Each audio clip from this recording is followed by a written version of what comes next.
Everyone, I am Kajal Dhami and welcome to my channel people learning. I hope आप सभी ठीक होंगे। आज की इस पर्टिकुलर वीडियो में मैं आप लोगों के साथ क्लास 10th मैथमेटिक्स का चैप्टर 1 रियल नंबर्स की एक्सरसाइज 1.3 डिस्कस करूंगी। ये इस एक्सरसाइज का फर्स्ट पार्ट है जिसमें मैं आप लोगों के साथ एक्सरसाइज 1.3 के फर्स्ट 2 क्वेश्चन डिस्कस करूंगी। जैसा कि हमें पता है कि एक्सरसाइज 1.3 में टोटल 3 क्वेश्चंस हैं, जिसमें से आपको फर्स्ट पार्ट में 2 क्वेश्चन और इस वीडियो सीरीज के सेकंड पार्ट में मैं आप लोगों के साथ एक्सरसाइज 1.3 के थर्ड क्वेश्चन के तीनों पार्ट डिस्कस करूंगी।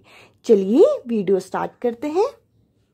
फर्स्ट क्वेश्चन में हमें प्रूव करना है प्रूफ दैट √5 इज इरेशनल। यहाँ पे हमें प्रूव करना है कि √5 क्या है, एक इरेशनल नंबर है। सबसे पहले रैशनल और इरेशनल नंबर के कॉन्सेप्ट को जरा हम समझते हैं। रैशनल नंबर हम उनको बोलते हैं जिन्हें हम p/q के फॉर्म में एक्सप्रेस कर सकते हैं। और हाँ, इसमें ये जो डिनोमिनेटर है ये q आपका 0 के बराबर नहीं हो सकता। और एक और चीज, हम इसे p/q ही क्यों बोल रहे हैं, p/p या फिर q/q इसलिए नहीं बोल रहे क्योंकि न्यूमरेटर और डिनोमिनेटर में अलग अलग नंबर होने चाहिए। यहाँ पे सेम नंबर नहीं होते और साथ ही साथ यहाँ पे q यहाँ पे 0 भी नहीं होता। अब देखिए, अभी मैंने आपको बताया कि रैशनल नंबर क्या होते हैं। अब देखिए, इरेशनल नंबर जस्ट इसका अपोजिट होते हैं, ऐसे नंबर जिसे हम p/q के फॉर्म में एक्सप्रेस नहीं कर सकते, उसे हम बोलते हैं इरेशनल नंबर। जैसा कि हमें यहाँ पे पूछा गया है कि इरेशनल नंबर प्रूफ हमें करना है यहाँ पे, तो चलिए सबसे पहले इसमें हम एक तरीके से अपोजिट मेथड अप्लाई करेंगे, जिसे कॉन्ट्री मेथड भी बोलते हैं। तो बेसिकली हम इसमें करने के हवाले हैं, हम सबसे पहले एज्यूम करेंगे कि यहाँ पे ये जो √5 दे रखा है ये एक रैशनल नंबर है और इसके थ्रू हम प्रूव करते रहेंगे और लास्ट में हम अपने जो एजम्पशन हमने लिया था इस चीज को हम रॉन्ग प्रूव कर देंगे। यानी कि यहाँ से हम वेरीफाई कर देंगे कि ये जो √5 है एक रैशनल नहीं है, एक इरेशनल नंबर है। तो सबसे पहले हम लोग करने के हवाले हैं, सबसे पहले हम लोग यहाँ पे लिखेंगे let us assume to the contrary that √5 is rational number. यानी कि यहाँ पे हमने एजम्पशन ले ली है कि √5 क्या है, एक रैशनल नंबर है। आप मुझे बताइए, अगर √5 एक रैशनल नंबर हो तो रैशनल नंबर वो नंबर होते हैं जिसे हम p/q की फॉर्म में एक्सप्रेस कर सकते हैं। और यहाँ पे p और q क्या होता है, ये एक इंटीजर होते हैं। तो हम यहाँ पे लिख सकते हैं, so we can find integer p and q such that √5 equals to p/q। Equation 1 ले लीजिए। इसके अलावा ये जो हमारे p और q हैं ये हमारे को प्राइम होने चाहिए। तो हम यहाँ पे लिखेंगे where p and q are को प्राइम। अब चलिए पहले ये समझते हैं कि को प्राइम होते क्या है। ऐसे नंबर जिनमें HCF यानी कि जो हाईएस्ट कॉमन फैक्टर है वो 1 निकले। जैसे कि फॉर एग्जांपल मैं यहाँ पे 2 नंबर ले लेती हूँ, एक ले लेती हूँ 5 और एक ले लेती हूँ 7। जैसे कि अगर मैं इसको फैक्टराइज भी करूँ तो इसके फैक्टर क्या बनेंगे, आपके पहले वाले के बनेंगे 5 और 1। और यहाँ पे अगर मैं 7 को भी ऐसे फैक्टराइज करूं तो 7 के भी फैक्टर क्या बनेंगे, यहाँ पे 7 और 1। और अगर मैं दोनों में 5 और 7 में कॉमन फैक्टर निकालूं तो यहाँ पे बनेगा आपका 1 कॉमन फैक्टर। तो यानी कि बेसिकली ऐसे नंबर जिसमें एक ही कॉमन फैक्टर निकले उनको हम बोलते हैं को प्राइम। और साथ ही साथ इसका जो डिनोमिनेटर है q ये 0 के बराबर भी नहीं होना चाहिए। देखिए, अब आप कहेंगे हमें एग्जाम में ये सारी थ्योरी लिखनी है, तो आंसर होगा यस, आपको ये सारी थ्योरी लिखनी होगी, तब जाके इस टाइप के क्वेश्चन में आपको फुल मार्क्स मिलेंगे। बेसिकली हमने स्टार्ट कहाँ से किया कि हमने एज्यूम किया √5 क्या है, एक रैशनल नंबर है और जस्ट हमने लिख दिया कि रैशनल नंबर है तो इसे p/q के फॉर्म में एक्सप्रेस कर सकते हैं। इसके अलावा p और q क्या होने चाहिए, यहाँ पे को प्राइम, यानी कि इनका एक ही कॉमन फैक्टर होना चाहिए। अब देखते हैं आगे निकलता है या नहीं निकलता। इसके अलावा यहाँ पे ये जो मैंने q लिखा है, q ये 0 के बराबर नहीं होना चाहिए। अब आगे हम क्या करेंगे, ये जो फर्स्ट इक्वेशन हमने तैयार की थी इसमें से मैं q को यहाँ शिफ्ट कर दूंगी, तो ये यहाँ पे क्या बन जाएगा, p equals to √5q। Basically मैंने क्या मैंने बस इस q को यहाँ शिफ्ट कर दिया, तो आंसर आ गया यहाँ पे p इक्वल टू √5q। हम किसी भी इक्वेशन को रूट के फॉर्म में नहीं लिखते, हम इस पूरे इक्वेशन का स्क्वायर कर देंगे ताकि इसमें से रूट रिमूव हो जाए। तो हम क्या करने वाले हैं, स्क्वायरिंग ऑन बोथ साइड, दोनों साइड अगर आप स्क्वायर करेंगे तो यहाँ पे क्या आ जाएगा, ये आ जाएगा p स्क्वायर। अगर हम किसी भी रूट का स्क्वायर करें तो वो यहाँ पे जो रूट होता है वो कट जाता है। अब इसका रीजन क्या होता है, ये जो रूट होता है इसको हम लिख सकते हैं यहाँ पे, ये जो रूट होता है इसकी जगह हम यहाँ पे हाफ भी लिख सकते हैं, और क्योंकि हम स्क्वायर कर रहे हैं तो यहाँ पे 2 आएगा, और ये 2 से 2 कट जाता है तो बस यहाँ पे क्या बच जाता है, 5। तो इस वजह से मैंने यहाँ पे लिख दिया 5, और यहाँ पे q का भी स्क्वायर होगा तो q स्क्वायर। तो ये मेरी इक्वेशन यहाँ पे तैयार होगी। तो इसको आप ले लीजिए सेकेंड इक्वेशन। अब देखिए आगे हम क्या करेंगे, अब मैं आपके साथ एक थ्योरम डिस्कस करूंगी, थ्योरम 1.3, जो कि इस टाइप के क्वेश्चन का मेन कोर है। देखिए अगर ये सेकेंड इक्वेशन को मैं ध्यान से देखूं तो इस इक्वेशन में मुझे इतना पता चल रहा है कि अगर मैं ये 5 को यहाँ अगर दूसरे साइड डिवाइड के फॉर्म में ले जाऊं तो ये p स्क्वायर से डिवाइड हो जाएगा।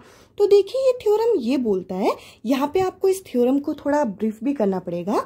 बेसिकली ये थ्योरम ये बोलता है कि अगर ये जो p स्क्वायर है, p स्क्वायर की हम बात कर रहे हैं, अगर ये जो p स्क्वायर है ये 5 से अगर डिवाइड हो जाता है तो इसका मतलब ये है कि p भी आपका 5 से डिवाइड हो जाएगा। तो देखिए इसका एक एग्जांपल के फॉर्म में देखते हैं। जैसे कि अगर मैं ले लूं यहाँ पे 5 का स्क्वायर, 5 का स्क्वायर क्या होता है, 25। 5 का स्क्वायर मैंने यहाँ पे ये जो 5 है ये p की जगह लिखा है। अगर 5 का स्क्वायर 5 से डिवाइड होता है तो इट मीन्स 5 भी तो 5 से डिवाइड होगा। तो ये थ्योरम बस इतना सा कॉन्सेप्ट लेके आइए। अब इस कॉन्सेप्ट को हम यहाँ कैसे यूज करेंगे, देखिए आपको स्टेटमेंट तो लिखनी होगी जैसा कि मैंने बोला, तो आप यहाँ पे मेंशन करेंगे देयरफॉर, यहाँ पे हम लिखेंगे 5 डिवाइड्स, देखिए मल्टीप्लाई की हम बात नहीं कर रहे, ये डिवाइड मतलब हम इस साइड लेके आ रहे हैं, इसकी बात कर रहे हैं। 5 डिवाइड्स p स्क्वायर, जैसे कि मैंने यहाँ पे लिखा है ये साइड में, and according to theorem of rational number, आप यहाँ पे थ्योरम नंबर भी मेंशन कर सकते हैं, अदरवाइज आप यहाँ पे रैशनल नंबर भी लिख सकते हैं क्योंकि मेनली चैप्टर का नाम यही है। फॉर एनी प्राइम नंबर, अगर हम कोई भी प्राइम नंबर ले लें, जैसे कि हमने यहाँ पे क्या लिया है, जैसे यहाँ पे हमने p लिया हुआ है, और यहाँ पे हम लिखेंगे कि when p square is divided by 5 then p is also divisible by 5। तो देखिए इसका मतलब क्या है, इस थ्योरम को लिखने का मतलब क्या है, अब आपको समझ में आएगा। इसका मतलब ये है कि 5 जो है वो डिवाइड करता है p को, तो यानी कि हम यहाँ पे लिख सकते हैं p इक्वल टू 5c। अब यहाँ पे आप c क्यों लिख रहे हैं, आपके दिमाग में ये क्वेश्चन आया होगा। देखिए यहाँ पे हम लिख सकते हैं ये जो p जो हमारा नंबर है वो 5 का मल्टीपल होगा क्योंकि उससे डिवाइड होता है, तो हम यहाँ पे इक्वेशन थर्ड इसको बना लेंगे। अब देखिए अब हमें इक्वेशन को कंपेयर करना है, हमारा आंसर यहाँ पे आ जाएगा। यहाँ पे आप देख सकते हैं यहाँ पे हमने लिखा है p स्क्वायर और यहाँ पे मैंने लिखा है p, तो यानी कि p की वैल्यू कितनी आ गई, 5c। तो क्या मैं ये जो p की वैल्यू 5c आई है ये मैं सेकेंड इक्वेशन में पुट कर सकती हूँ p स्क्वायर की जगह। तो चलिए एक बार पुट करके देखते हैं कि हम क्या करने वाले हैं। अब हम p की वैल्यू इक्वेशन 2 में पुट करने वाले हैं। p की वैल्यू क्या थी, 5c, और जो इक्वेशन 2 थी वो मैंने यहाँ पे लिख दी, p square equal to 5q square. तो देखिए मुझे p की जगह क्या पुट करना है, 5c, तो मैं यहाँ पे 5c पुट करके इसका स्क्वायर कर दूंगी, और यहाँ पे क्या है q 5q स्क्वायर, तो मैंने यहाँ पे ये लिख दिया।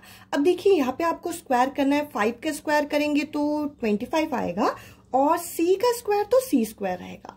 और यहाँ पे आप देख सकते हैं, यहाँ पे तो जो था हमने वैसे का वैसे लिखा 5q स्क्वायर। अब देखिए आप क्या कीजिए, इस पूरी इक्वेशन को आप 25 से डिवाइड कर दीजिए।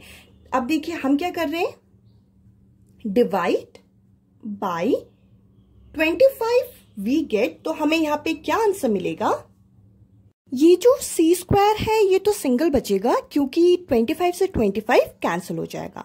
इसके अलावा अगर हम 5 और 25 को डिवाइड करें यहाँ पे, तो आप देखेंगे कि यहाँ पे बचेगा हमारा 1/5, यहाँ पे बचा q स्क्वायर। अब देखिए इस इक्वेशन को जरा ध्यान से देखिए, इस इक्वेशन से हमें ऐसा नहीं लग रहा कि ये जो q स्क्वायर है ये 5 से डिवाइड हो जाएगा। तो देखिए अगर ये q स्क्वायर 5 से डिवाइड हो जाएगा यानी कि q भी 5 से डिवाइड होगा। अभी थोड़ी देर पहले हमने इस टाइप की थ्योरम समझी थी। तो सिमिलरली हम यहाँ पे क्या लिख सकते हैं, सिमिलरली हम यहाँ पे लिखेंगे, सॉरी ये स्पेलिंग मिस्टेक है, similarly we get that q will divide by 5। और थोड़ी देर पहले हमने ऑलरेडी ये प्रूव किया था, we have already get that p is divide by 5। देखिए यानी कि हमें यहाँ पे पता चला कि Q भी 5 से डिवाइड होता है, Q भी 5 से डिवाइड होता है और आपका P भी 5 से डिवाइड होता है। यहाँ पे हमें क्या पता चला, P और Q दोनों के दोनों यहाँ पे 5 से डिवाइड होते हैं। बट हमने क्वेश्चन में स्टार्टिंग में क्या लिखा था, हमने स्टार्टिंग में लिखा था P और Q क्या होने चाहिए, को प्राइम। को प्राइम मतलब दोनों के दोनों सिर्फ और सिर्फ 1 से डिवाइड होने चाहिए और बाकी कोई ऐसा कॉमन फैक्टर नहीं आना चाहिए। यानी कि जो हमने अजम्पशन स्टार्टिंग में ली थी, हमने स्टार्टिंग में अजम्पशन क्या ली थी, but P and Q are coprime, ये हमने अजम्पशन ली थी। ये अजम्पशन हमारी यहाँ पे रॉन्ग हो गई, तो हम यहाँ पे लिखेंगे hence √5 is not a rational number, क्योंकि रैशनल नंबर वो तब होंगी जब ये जो हमने P और Q लिए ये को प्राइम हो, यानी कि इनका एक ही कॉमन फैक्टर हो। बट हमने यहाँ पे प्रूव कर दिया कि इन ये 5 से दोनों के दोनों डिवाइड होते हैं, यानी कि ये रैशनल नंबर नहीं है, तो it is a irrational number. यही हमें प्रूव करना था। और आप कहेंगे ये काफी लेंदी है, हमें ये सारा लिखना पड़ेगा। एग्जाम में आपको इसी तरीके से स्टेप फॉलो करने हैं, तभी आपको फुल मार्क्स मिलेंगे। अब चलिए नेक्स्ट क्वेश्चन की तरफ चलते हैं। सेकेंड क्वेश्चन में हमें प्रूव करना है, प्रूव दैट 3 + 2√5 इज इरैशनल। ये इरैशनल है, हमें ये प्रूव करना है। तो सबसे पहले हमने ले लिया कि ये जो नंबर है ये रैशनल नंबर है, एज्यूम कर रहे हैं हम यहाँ पे। तो अगर ये रैशनल नंबर है तो हम इसे कैसे लिख सकते हैं, we can write this number as, इसे हम कैसे लिख सकते हैं, इसे हम लिख सकते हैं 3 + 2√5 = p/q। इसे p/q की फॉर्म में क्यों लिख रहे हैं, क्योंकि जो रैशनल नंबर होते हैं उन्हें हम p/q की फॉर्म में एक्सप्रेस कर सकते हैं। और साथ ही साथ ये जो p और q है ये को प्राइम भी होने चाहिए, तो हम यहाँ पे लिखेंगे hair P and Q are 2 को प्राइम। तो जैसे कि हमने कहा था कि ये हमें को प्राइम लिखना होता है और बाद में हम इसी चीज को प्रूव करेंगे। और साथ ही साथ ये जो Q है ये Q आपका 0 के बराबर नहीं होना चाहिए। तो सबसे पहले देखिए हम लोग क्या करेंगे, हमें √5 को टारगेट करना है। इसके लिए हम इसे साइड बाय साइड जो बाकी चीजें दे रखी हैं उसे एलिमिनेट करेंगे। तो सबसे पहले ये जो हमारी ये जो इक्वेशन बनी, इस इक्वेशन में से √5 को हम सेपरेट करने के लिए हम 3 को यहां से हटाने की कोशिश करेंगे। तो 3 को आप इस साइड से हटाओगे तो दूसरी साइड से भी आपको माइनस करना पड़ेगा। तो आप पूरी इक्वेशन में से क्या कर लीजिए, सब्सट्रैक्ट कर लीजिए 3 बोथ साइड, क्योंकि आप यहाँ पे √5 को सेपरेट करने की यहाँ पे कोशिश कर रहे हो। अगर आप दोनों साइड से माइनस कर दो 3 को, तो यहां से तो 3 एलिमिनेट हो जाएगा। लेफ्ट हैंड साइड बचेगा आपका 2 √5 और राइट हैंड साइड क्या आ जाएगा यहाँ पे p/q -3, क्योंकि आपने 3 माइनस किया है। अब देखिए जैसे कि मैंने आपको बोला, हम यहाँ पे √5 को फ्री करना चाह रहे हैं, तो इस 2 को भी मुझे यहाँ से हटाना पड़ेगा। अब 2 को हटाने के लिए मैं क्या करूंगी, now divide by 2 we get, और हमें ये जो 2 डिवाइड करना है ये दोनों साइड से डिवाइड करना पड़ेगा। हम इस पूरी इक्वेशन में से 2 को डिवाइड करते हैं तो आपका लेफ्ट हैंड साइड फ्री हो जाएगा, यानी कि यहाँ पे √5 बचेगा। और साथ ही साथ आप यहाँ पे देखोगे कि इस पूरी इक्वेशन में आपको देखने को क्या मिलेगा। इस पूरी इक्वेशन में आपका p/q तो था ही था, -3 भी था, और साथ ही साथ यहाँ पे क्या आ जाएगा, यहाँ पे आपको देखने को मिलेगा, आपको इस पूरी इक्वेशन को किससे डिवाइड करना था, 2 से डिवाइड करना था। इस इक्वेशन को थोड़ा सा हम अरेंज कर लेते हैं। अरेंज करने के लिए हम यहाँ पे एलसीएम लेंगे तो p तो ऐसे रहेगा, ये जो q है ये 3 के साथ जाके मल्टीप्लाई हो जाएगा, और डिनोमिनेटर में यहाँ पे बचेगा आपका q, और यहाँ पे डिनोमिनेटर में 2 भी है, तो आप 2 को भी इस फॉर्म में लिख सकते हो। अब देखिए ये जो p और q हम यहाँ पे यूज कर रहे हैं, ये एक इंटीजर है, और इंटीजर होने की वजह से ये वाली साइड क्या आ गई, रैशनल नंबर। तो हम यहाँ पे लिखेंगे here p and q are integer, क्योंकि ये इंटीजर है। सो ये वाली जो राइट हैंड साइड की आपकी पूरी इक्वेशन आई है, जो कि है p - 3q अपॉन 2q, ये पूरा का पूरा क्या है, इज अ रैशनल नंबर। हमने यहाँ पे लिखा कि ये क्या है, आपका रैशनल नंबर है। बट आप जरा लेफ्ट हैंड साइड देखिए, लेफ्ट हैंड साइड यहाँ पे क्या है, √5, जो कि हम अभी प्रूफ करके आए हैं। तो आप यहाँ पे डायरेक्ट लिखेंगे बट √5 इज इरैशनल, तो यानी कि यहाँ पे √5 क्या हो गया, इरैशनल, जिसकी वजह से हम क्या कहेंगे कि जो हमने स्टेटमेंट स्टार्टिंग में ली थी कि ये पूरे की पूरा जो हमें क्वेश्चन में दिया था 3 + 2 √5 इज इरैशनल, तो ये कॉन्ट्राडिक्ट हो गया। तो देयरफॉर हम यहाँ पे लिखेंगे हेंस 3 + 2 √5 इज इरैशनल नंबर। तो इस तरीके से आपको इस टाइप की क्वेश्चन को वेरीफाई करना होता है। आई होप ये वीडियो आपको पसंद आई होगी। इस वीडियो में इतना ही। अब मैं आपसे डायरेक्ट मिलूंगी नेक्स्ट वीडियो में इस पार्ट को कंटिन्यू करते हुए, और 1.3 को हम उसमें कंप्लीट करेंगे। Bye bye, take care.